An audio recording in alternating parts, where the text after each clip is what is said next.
Michael Jackson's career began in Gary, Indiana, under the strict supervision of his father Joe, the family patriarch who formed a musical group around 5 of his sons. But from the start, Michael stood out among the Jackson 5 with his polished vocals and dance moves. By age 11, he was performing with his brothers on TV variety shows, including Ed Sullivan. I Want You Back was the first of a string of #1 hits for the group. Despite the attention of adoring fans, Jackson would look back on his childhood as one of loneliness and isolation. And he wrote in an autobiography about harsh treatment he said he suffered at the hands of his father.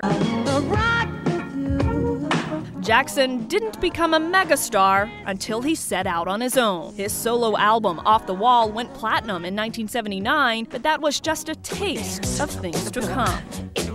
In the 1980s, his popularity skyrocketed with the release of Thriller, which became one of the biggest-selling albums of all time.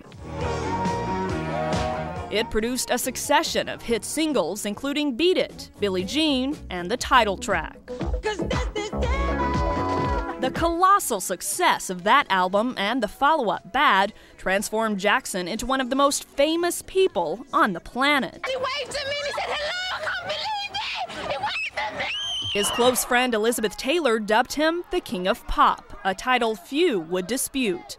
If this king had a castle, it was undoubtedly the sprawling property he bought for himself in rural California. He called it Neverland, a name borrowed from the Peter Pan story with which he closely identified. Much like Peter Pan, his world seemed to revolve around children. He formed a foundation benefiting kids and spoke earnestly on their behalf. We must all never forget that the children are our future, and without them, mankind would become extinct. But in 1993, the image of Jackson as benign protector of children would be called into question when a 13-year-old boy accused him of molestation. Jackson denied the allegations, but did pay him unspecified millions in an out-of-court settlement. The publicity damaged his music career, but if his records didn't sell as well, that didn't keep him out of the headlines. His apparent penchant for plastic surgery reshaped his face and raised eyebrows among the public.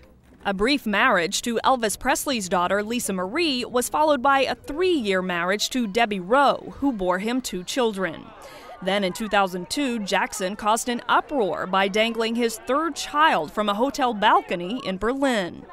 Other public appearances did nothing to quiet talk of his eccentricities. And then, in 2003, a TV documentary aired in which Jackson talked openly of spending the night in his bedroom with children who were not his own.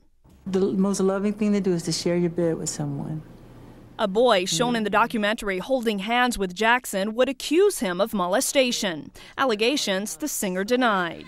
Jackson was found not guilty of the charges in a criminal trial held in Santa Maria, California, in June of 2005.